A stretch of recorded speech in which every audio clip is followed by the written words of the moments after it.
How to make your Facebook account private. Hey everyone, welcome back to our channel App Guide. In this video I will simply show you how you can make your Facebook account private. So you simply want to make sure to watch this video till the end.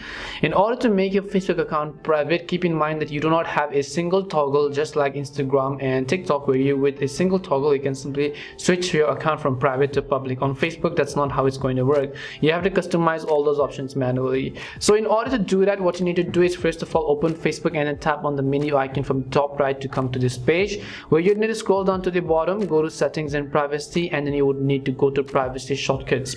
And once you go to privacy shortcuts, you'll find the option called see more privacy settings, where you have to review all of the settings yourself and then make sure that it is set to private. So first you have who can see your future posts. Of course you can set this to only me or only your friend.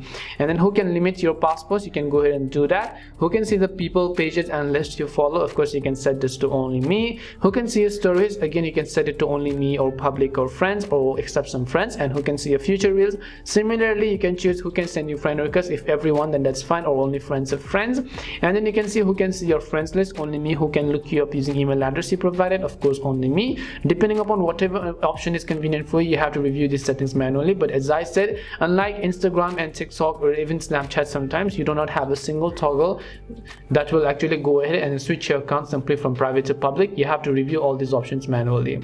Hope this video helped answer your question. If it did help you, then make sure to leave a like and subscribe to our channel. If you have got any more questions, feel free to leave them down. Thank you very much for watching and see you soon in our next video.